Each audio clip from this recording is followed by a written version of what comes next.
ಏಳು ಸೀಮೆಯಲ್ಲಿ ಎಂತ ಶಕ್ತಿ ಸುತ್ತಮುತ್ತಲೇ ನೋಡ್ರಿ.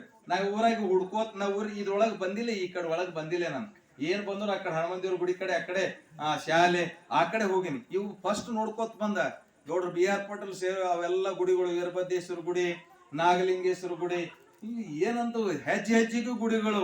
ಬಹುಶಃ ಇದು ಈ ಊರಿನಲ್ಲಿ ಅಧ್ಯಾತ್ಮದ ಶಕ್ತಿ ಬಹಳ ಅದ್ಭುತವಾಗಿದೆ. ಈ ಊರಿನಲ್ಲಿ ಅಧ್ಯಾತ್ಮನೇ ಇದೆ ಅಂತ ನಾನು ಅನಿಸ್ತದೆ. ಯಾಕಂದ್ರೆ ಎಲ್ಲಿ ನೋಡಿದ್ರು ಗುಡಿಗಳೇ. ಯಾಕೆ ಗುಡಿಗಳು ಬೇಕಂತಂದ್ರೆ, ಗುಡಿಗಳು ನಮ್ಮ ಸಂಸ್ಕೃತಿಯ, ನಮ್ಮ ತಾಣಗಳು, ಮತ್ತು ಇಲ್ಲಿನ ಜನರಿಗೆ ಏನಾದರೂ ಕೆಟ್ಟದ ಮನಸ್ಸು ಬತ್ತಂದ್ರೆ ದೇವರ ಗುಡಿಗೆ ಹೋದರೆ ನಮ್ಮ ಮನಸ್ಸು ಪರಿಶುದ್ಧ ಆಗ್ತದೆ.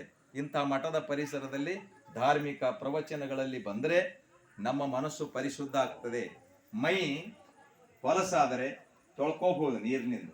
ಮನಸ್ಸು ಹೊಲಸಾದರೆ ಎಲ್ಲಿಗೆ ಹೋಗ್ಬೇಕು? ಬಟ್ಟೆ ಹೊಲಸಾದ್ರೆ ಅದನ್ನು ತೊಳ್ಕೋಬಹುದು. ಮನಸ್ಸು ಹೊಲಸಾದ್ರೆ ಏನ್ ಮಾಡ್ಬೇಕಂತಂದ್ರೆ ಈ ಧರ್ಮ ಅಧ್ಯಾತ್ಮದ ಕಡೆಗೆ ಬರಬೇಕು. ಪವಿತ್ರವಾದಂತ ನಮ್ಮ ಮನಸ್ಸಾಗ್ತದೆ. ಇನ್ನೊಬ್ಬರಿಗೆ ಕೇಡನ್ನೇ ಬಯಸುವಂತ ಮನುಷ್ಯರು ನಾವೆಲ್ಲ. ಏನು, ಅವ್ರು ಚಲೋ ಆದ್ರೆ ನನಗೆ ಹೊಟ್ಟಿ ಕಿಚ್ಚು, ಇನ್ನೊಬ್ಬರಿಗೆ ಹೊಟ್ಟಿ ಕಿಚ್ಚು ಇರ್ತದೆ.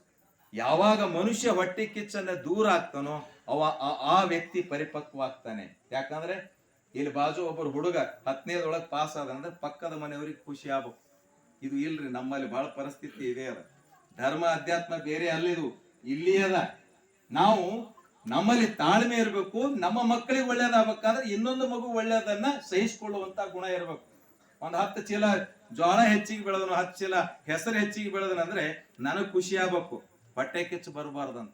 ಯಾವ ಮನುಷ್ಯನಲ್ಲಿ ಹೊಟ್ಟೆ ಕಿಚ್ಚು ಹೋಗ್ತದೋ ಆವಾಗ ಮಾತ್ರ ಆ ಮನುಷ್ಯ ಪರಿಪಕ್ವ ಆಗ್ತಾನೆ. ಮತ್ತು ಇನ್ನೊಬ್ಬರ ಏಳಿಗೆಯನ್ನ ಸಹಿಸಿಕೊಳ್ಬೇಕು, ಇನ್ನೊಬ್ಬರ ಬೆಳವಣಿಗೆಯನ್ನ ಸಹಿಸಿಕೊಳ್ಬೇಕು. ಈ ಭಾವನೆ ಇದ್ದಾಗ ಮಾತ್ರ ಮನುಷ್ಯ ಒಳ್ಳೆಯವನಾಗ್ತಾನೆ, ಸರಿದಾರಿ ಬರ್ತಾನೆ. ಈ ಕೆಲಸ ಧರ್ಮ ಅಧ್ಯಾತ್ಮದಲ್ಲಿ ಇದೇ ಹೇಳ್ತದೆ, ಮತ್ತೇನಿಲ್ಲ ಅದ್ರೊಳಗ. ಬಹಳ ತಪಸ್ಸು ಮಾಡಬೇಕು. ಶರಣರು ಸಂಸಾರದಲ್ಲಿದ್ದೇ ಸಾಧನೆಯನ್ನ ಮಾಡಿದ್ರು. ಅವರು ಎಷ್ಟು ಸಾಧನೆ ಮಾಡಿದ್ರು ಅಂತಂದ್ರೆ ಅದ್ಭುತವಾದಂತ ಸಾಧನೆ ಮಾಡಿದ್ರು ಅವರು. ಅವ್ರಂತಾರೆ ಎಷ್ಟು ಸರಳ ಅದ ನೋಡಿ. ಸಾಮಾನ್ಯ ಕಳಬೇಡ, ಕೊಲಬೇಡ, ಖುಷಿಯ ನುಡಿಯಲು ಬೇಡ, ತನ್ನ ಬಣ್ಣಿಸಬೇಡ, ಇದಿರು ಹಳೆಯಲು ಬೇಡ, ಇದೇ ಅಂತರಂಗ ಸುದ್ದಿ, ಇದೇ ಬಹಿರಂಗ ಸುದ್ದಿ, ಇದೇ ನಮ್ಮ ಕೂಡಲ ಸಂಗಮ ದೇವನ್ ಒಲಿಸುವ ಪರಿ. ಎಂತ ಅದ್ಭುತ ವಚನ್ರಿ ಇದು. ಒಂದು ವಚನ ಪಾಲಿಸಿದೀವಿ ಅಂದ್ರೆ ಸಂವಿಧಾನ ಶಿಲ್ಪಿ ಡಾಕ್ಟರ್ BR ಅಂಬೇಡ್ಕರ್ ಅವರು ಬರೆದಂತ ಇವತ್ತೇನು ಸಂವಿಧಾನದ ಅದು ಪ್ರತಿನಿತ್ಯ ನಾವು ಪಾಲಿಸದಂಗ ಆಗ್ತದ. ನಮ್ಮ ಹೆಜ್ಜೆ ಹೆಜ್ಜೆಗೂ ಸಹಿತ ನಾವು ಸಂವಿಧಾನ ಪಾಲಿಸದಂಗ. ಸಂವಿಧಾನ ಆಗಲೇ 12ನೇ ಶತಮಾನದಲ್ಲಿ ಬಸವಾದಿ ಶರಣರು ಬರೆದು ಹೋಗ್ಯಾರಲ್ಲ, ಅದು ನಮಗೆ ಬೇಕು. ತಾಯಂದ್ರೆ ನಿಮ್ ಮನೆಗಳು ಉಳಿಬೇಕು. ಮೊಬೈಲಿಂದ ದೂರ ಉಳಿಸಿ, ಮಕ್ಕಳಿಗೆ ಮೊಬೈಲ್ನಿಂದ ದೂರ ಉಳಿಸಿ. ಓದುವ ಸಮಯದಲ್ಲಿ ಓದಬೇಕು, ಅವರಿಗೆ ಒಂದಿಷ್ಟು ಸಮಯ ಕೊಡ್ಬೇಕು. ನಾನಿಲ್ಲಿ ಬರ್ತಾ ನೋಡಿದೆ, 2-3 ಹುಡುಗರು ಆ ಬ್ರಿಡ್ಜ್ ಬಲ್ಲಿ ನಿಂತು ಮೊಬೈಲ್ ನೋಡ್ಕತ್ತಾವ. ಮೊಬೈಲ್ ನೋಡ್ತಾನೆ ಕೆಳಗ್ ಬಿದ್ರ ಗತಿ ಏನು?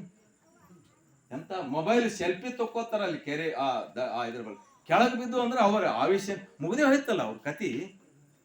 ಮೊಬೈಲ್ ಹುಚ್ಚು ಬಾಳ ಆಗತ್ತದ. ಮೊಬೈಲ್ ಸದ್ಬಳಕೆ ಆಗಬೇಕು. ಇವತ್ತಿನ ಕಾರ್ಯಕ್ರಮ ಲೈವ್ ಆಗ್ತದೆ, ಇದು ಹೋಗ್ಬೇಕು ಜನರಿಗೆ. ನೀನ್ ಬಲ್ಲಿ ಹಾಡ ಬರ್ತಿತ್ತು, ಜಾನಪದ ಹಾಡ ಆಡ್ತಾರ ನಮ್ಮ ತಾಯಂದ್ರು. ಕೋಲಾಟ ಇವತ್ತು ಪುರವಂತರು ಎಷ್ಟು ಚೆನ್ನಾಗಿ ಕುಣಿದ್ರು. ಪುರವಂತರ ಕುಣಿತ ಬಹಳ ದೊಡ್ಡ ಶಕ್ತಿ ಇದೆ, ಬಹಳ ಅದ್ಭುತವಾದಂತ ಭಕ್ತಿ ಇರ್ತದಲ್ಲಿ. ಅಲ್ಲಿ ಒಳಗೆ ವಚನ ಹೇಳ್ತಾರ, ಅಂಬಿಗರ ಚೌಡಯ್ಯನ ವಚನ ಹೇಳ್ತಾರ. ಅವರು ಬಹಳ ಚಂದ ಹೇಳ್ತಾರ. ಅವ್ರು ಹೋದ್ರೇನವ್ರು ಕಟ್ಟಿದ ಲಿಂಗವನ್ನು ಬಿಟ್ಟು ಬೆಟ್ಟದ ಲಿಂಗಕ್ಕೆ ಹೋಗುವವ್ರನ್ನ ಲಟನೆ ಹೊಡೆಯಂದಾತ ಅಂಬಿಗರ ಚೌಡಯ್ಯ. ಏನ್ ರೋಮಾಂಚನಕಾರಿ ಇವು ಎಲ್ಲ ಅದ್ರೊಳಗ ಬರ್ತಾವ ವಚನಗಳನ್ನು ಹೇಳ್ತಾರ ಅವರು ಪುರವಂತರ ಕುಣಿತದಲ್ಲಿ. ಇಂಥ ತಾಯಂದರೆ ನಿಮ್ಮ ಮನೆಯೊಳಗ ಮಕ್ಕಳಿಗೆ ಸಂಸ್ಕಾರವನ್ನ ಕೊಡಿ. ಮನೆಯೊಳಗೆ ವಚನಗಳನ್ನ ಝೇಂಕಾರ ಮೊಳಗಬೇಕು. ಎಲ್ಲಿ ವಚನ, ಶ್ಲೋಕಗಳು, ಒಳ್ಳೆಯ ಕಥೆಗಳು ಮಕ್ಕಳಿಗೆ ತಿಳಿಸ್ಕೊಡ್ಬೇಕು. ನಾವು ಹಿಂದಿಕ್ಕಿನ ಕಾಲದಾಗ ಕಥೆಗಳು ಹೇಳ್ತಿದ್ರು ನನಗೆ. ನಾವು ಕಥೆಗಳನ್ನೇ ಅಂತ ಪವಿತ್ರವಾದಂತ ರಾಮಾಯಣ ಮಹಾಭಾರತದ ಕಥೆಗಳನ್ನೇ ಕೇಳಿ ಬೆಳೆದಂತವ್ರು. ವಚನಗಳು, ಬಸವೇಶ್ವರ ವಚನಗಳನ್ನೇ ನಾವು ಕೇಳಿ ಬೆಳೆದಂತವ್ರು. ಇವತ್ತು ಅವು ಇಲ್ಲ. ಅದ್ರ ಜಾಗಕ್ಕೆ ಏನು ಬಂದಂದ್ರೆ ಲುಂಗಿ ಡ್ಯಾನ್ಸ್ ಬಂದಾವ್. ಇದು ನಮ್ಮ ಸಂಸ್ಕೃತಿ ಹಾಳಾಗತ್ತೆ. ಇದು ನಿಮ್ಮ ಮಕ್ಕಳಿಗೆ ಒಳ್ಳೆಯದನ್ನ ಕಲಿಸಿ, ಏನಾದ್ರೂ ನಾವ್ ಏನೂ ಒಯ್ಯಲಿ ಜಗತ್ತಿನಲ್ಲಿ. ಅದಕ್ಕೆ ಹೇಳ್ತೀನಿ ನಾನು, ಧರ್ಮ ಅಧ್ಯಾತ್ಮಕ್ಕೆ ಒಂದು 10 ರೂಪಾಯಿ ಕೊಟ್ರೆ ವಾಪಸ್ ಬರ್ತಂತ. ಹೆಂಗ್ ಬರ್ತಂದ್ರೆ ಪುಣ್ಯ ನಿಮಗ್ ಹತ್ತಂತ. ನಿಮ್ಗೆ ಯಾವುದು ಒಳ್ಳೇದಾಗ್ತದ, ಮಕ್ಕಳಿಗೆ ಒಳ್ಳೇದಾಗ್ತದ, ನಿಮಗ್ ಒಳ್ಳೇದಾಗ್ತದ, ಐಶ್ವರ್ಯ ಸಂಪತ್ತು ನಿಮಗೆ ಭಗವಂತ ಕೊಡ್ತಾನಂತ. ಯಾವ್ದು ಎಲ್ಲ ಗಳಿಸಿದೆಲ್ಲ ನನಗೆ ಇರಲಿ ಅಂತಂದ್ರೆ ಒಂದಿನ ಎಲ್ಲ ಬಿಟ್ಟು ಈ ಆಸ್ತಿ ಅಂತಸ್ತಿ ಎಲ್ಲ ಬಿಟ್ಟು ಮನುಷ್ಯ ಮ್ಯಾಲ ಹೋಗ್ಬಿಡ್ತಾನ. ನಾವ್ ಯಾರು ಒಯ್ಯಲ್ಲ, ಖಾಲಿನೇ ಬಂದಿವೆ, ಖಾಲಿನೇ ಹೋಗ್ಬಿಡ್ತೀವಿ. ಆದ್ರೆ ಇಂಥ ಮಹಾಂತೇಶ್ವರ ಮಠ ಮುಂದಿನ ದಿನಗಳಲ್ಲಿ ಹೊತ್ತು ಒಳ್ಳೆಯ ಕಟ್ಟಡವಾಗಿ ನಿರ್ಮಾಣ ಆಗಲಿ. ಆ ಕಟ್ಟಡದಲ್ಲಿ ನನ್ನ ಆಯುಷ್ಯ ಇತ್ತಂದ್ರೆ ನಿಂತು ಮಾತನಾಡುವಂತ ಶಕ್ತಿ ಭಗವಂತ ಕೊಳ್ಳಿ ಅಂತ ನಾನು ಪ್ರಾರ್ಥನೆ ಮಾಡ್ತೀನಿ. ಯಾಕಂದ್ರೆ ಅದನ್ನು ಸಿಗಬೇಕಲ್ಲ. ನಾನು ಹೋಗ್ತಾ ಹೋಗ್ತೇನೆ, ಮನುಷ್ಯನಿಗೆ ಏನಾಗ್ತದೋ ಗೊತ್ತಿಲ್ಲ, ನಾನು ಬದುಕ್ತೀನಿ ಅಂಬೋದು ಗೊತ್ತಿಲ್ಲ. ಈ ಮೊನ್ನೆ ಒಬ್ಬ ಸುಮ್ನೆ ಹೋದನೆ ಆಕ್ಸಿಡೆಂಟ್ ಆಗ್ಸತ್ತನ. ಯಾವ್ದು ನೋಡ್ರಿ ಅದು ಇದ್ರೊಳಗೆ ನಮ್ಮ ಜೀವನ ಸಾರ್ಥಕ ಮಾಡಿ ಹೋಗಬೇಕಾಗ್ಯಾದ. ಎಲ್ಲರೂ ಗಳಿಸ್ತಾರೆ, ಎಲ್ಲರೂ ಕಾಯಕ ಮಾಡ್ತೇವೆ. ಇಲ್ಲಿ ಸಾವುಕಾರ ಒಂದೊಂದು 100 ಚೀಲ ಬೆಳೀತಾರೆ. ಹಂಗಂದ್ರೆ ಒಯ್ತೀವಿ ನಾವೆಲ್ಲ. ನಾನು ಒಂದೇ ಚೀಲ ಬೆಳಿಬಹುದು, ನಾವೇನು ಒಯ್ತೇನೆ? ತಿನ್ನಕ್ ಬೇಕಾರೆ, ಊಟಕ್ಕೆ ಬೇಕು ನನಗೆ, ಇವತ್ತಿನ ಗಳಿಗೆಯೊಳಗೆ ಬೇಕು. ಆದ್ರೂ ಅದರೊಳಗೆ ಹಂಚಿ ತಿನ್ನುವಂಥದ್ದು ನಮ್ಮ ದಾಸೋಹ ಪರಿಕಲ್ಪನೆ. ಮಠಾಧೀಶರು ಶರಣರು ಕೊಟ್ಟಂತ ದಾಸೋಹ. ನನ್ನ 100ರಲ್ಲಿ ನಾನು ಗಳಿಕೆ ಇತ್ತಂದ್ರೆ ಒಂದ್ 10 ರೂಪಾಯಿ ಮಠಕ್ಕೆ, ಧರ್ಮದ ಕಾರ್ಯಕ್ಕೆ. ಹಿಂದೆಲ್ಲ ಕಾಶಿಗೆ ಹೋಗ್ಬೇಕಾದ್ರೆ, ಕಾಶಿಗೆ ಹೋಗ್ತಿರಲ್ಲ, ಕಾಶಿಗೆ ಹೋಗೋದಕ್ಕಿಂತ ಮುಂಚೆ ಅಲ್ಲಿ ಗಲ್ಲದಾಗ ಹಾಕ್ತಿರ್ ನೋಡ್ರಿ. ಹಾಗೆ ನಿಮ್ಮ ಸಂಗ್ರಹವಾದಂತ ಮುಂದಿನ ದಿನಗಳಲ್ಲಿ ಮಹಾಂತೇಶ್ವರ ಮಠಕ್ಕೆ ಕೊಡಬೇಕು.